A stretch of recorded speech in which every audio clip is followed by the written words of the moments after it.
आज के हमारे इस वीडियो में हम आपको बताने जा रहे हैं कि आखिर मक्का मदीना में हिंदू क्यों नहीं जा सकते हैं। दोस्तों, मक्का मदीना सऊदी अरब के हिजाज प्रांत में स्थित एक प्रमुख मुस्लिम तीर्थ स्थल है। सऊदी अरब की धरती पर इस्लाम का जन्म हुआ और इसीलिए मक्का और मदीना जैसे पवित्र मुस्लिम तीर्थ स्थल उस देश की ख्याति है। मक्का में पवित्र काबा है जिसकी परिक्रमा कर हर मुसलमान अपने गुनाहों से आजाद हो जाता है और इसके अलावा ये भी माना जाता है कि यहाँ आकर जन्नत का रास्ता खुल जाता है। यही वो स्थान है जहाँ हज यात्रा संपन्न होती है और इसीलिए यहाँ दुनिया के कोने कोने से मुसलमान ईद उल अजहा या बकरीद पर पहुँचते हैं। समुद्र सतह से 277 मीटर ऊंची जिन्ना की घाटी पर शहर से 70 किलोमीटर अंदर स्थित है ये पवित्र स्थल। 2012 तक तकरीबन यहाँ 2 मिलियन लोग रहते थे और इसके 3 गुना लोग हर साल यहाँ पर इसे देखने आते हैं। मक्का पर लंबे समय तक पैगंबर मोहम्मद साहब के वंशजों ने शासन किया। इस्लामी परंपरा के अनुसार मक्का की शुरुआत इस्माइल वंश ने की थी। दोस्तों, ये एक महत्वपूर्ण व्यापारिक केंद्र था जो संकरी, बलुई तथा अनउपजाई घाटी में बसा है। यहाँ वर्षा कभी कभी होती है। नगर का खर्च यात्रियों से प्राप्त कर द्वारा पूरा किया जाता है। ऐसा माना जाता है कि यही वो स्थान है जहाँ पैगंबर साहब का जन्म 571 ईस्वी में हुआ था। फिर मक्का वासियों से झगड़ा हो जाने के कारण पैगंबर मोहम्मद साहब 622 ईस्वी में मक्का छोड़कर मदीना चले गए। अरबी भाषा में सफर करना हिजरत कहलाता है और यहीं से संवत हिजरी की शुरुआत हुई थी। पैगंबर साहब ने ही मूर्ति पूजा का खंडन करते हुए इस्लाम धर्म की स्थापना यहाँ की थी। इसके बाद से ये स्थान इस्लाम धर्म के लोगों के लिए जन्नत तक पहुँचने का रास्ता और एक पवित्र तीर्थ माना जाता है। पैगंबर मोहम्मद साहब ने शिष्यों को अपने पापों से मुक्ति पाने के लिए जीवन में कम से कम एक बार मक्का आना आवश्यक बताया है, जिसे हज के नाम से जाना जाता है और इसीलिए विश्व के कोने कोने से मुस्लिम लोग पैदल, ऊँटों, ट्रकों तथा जहाजों से यहाँ आते हैं। यहाँ हर वर्ष करोड़ों मुस्लिम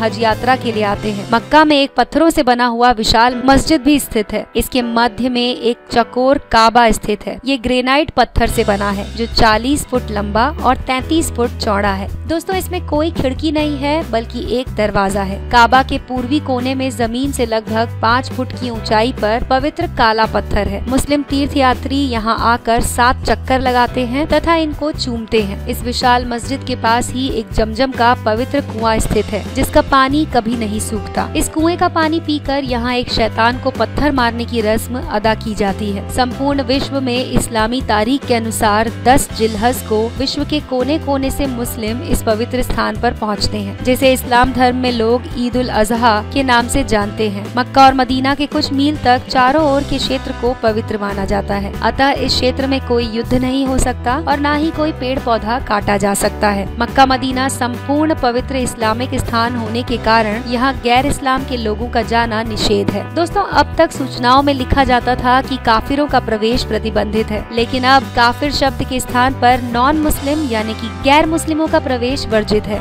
ऐसा लिखा हुआ है। काफिर शब्द का अर्थ होता है इनकार करना या छिपाना। वास्तव में काफिर शब्द का उपयोग नास्तिक के लिए किया जाता है। दुर्भाग्य से काफिर शब्द को हिंदुओं से जोड़ा गया है। ईसाई, यहूदी, पारसी और बौद्ध भी उस वर्जित क्षेत्र में प्रवेश नहीं कर सकते। मस्जिद अल हरम मक्का में मौजूद एक विख्यात मस्जिद है। ये इस्लाम की सबसे पवित्र स्थल काबा को पूरी तरह से घेरने वाली एक मस्जिद है और दुनिया की सबसे बड़ी मस्जिद भी है। इस प्राचीन मस्जिद के चारों ओर पुरातात्विक महत्व के खम्बे हैं, लेकिन कुछ समय पहले सऊदी सरकार के निर्देश पर इसके कई खम्बे गिरा दिए गए। इस्लामी बुद्धिजीवियों में से अनेक लोगों का ये मत है कि इसी के पास से पैगंबर साहब बुरक यानी कि पंख वाले घोड़े पर सवार होकर ईश्वर का दर्शन करने के लिए जन्नत चले गए थे। बताया जाता है कि मस्जिद अल हरम 356,800 वर्ग मीटर में फैली हुई है। इसमें हज के दौरान 40 लाख लोग आ सकते हैं। अब इस मस्जिद के पूर्वी भाग के खम्बों को धराशायी किया जा रहा है। इतिहास की दृष्टि से इसका महत्व अधिक है क्योंकि यहाँ पैगंबर हजरत मोहम्मद और उनके साथियों के महत्वपूर्ण क्षणों को अरबी में लिखा गया है। दोस्तों, ऐसा माना जाता है कि मुसलमानों के सबसे बड़े तीर्थ स्थान मक्का के बारे में ये मक्केश्वर महादेव का मंदिर था। काले पत्थर का विशाल शिवलिंग था जो खंडित अवस्था में अब भी वहाँ पर है। हज के समय संगे अस्वद यानी कि काला पत्थर कहकर मुसलमान उसे ही पूजते हैं और चूमते हैं। इसके बारे में प्रसिद्ध इतिहासकार स्वर्गीय P.N. ओक ने अपनी पुस्तक वैदिक विश्व विश्व राष्ट्र का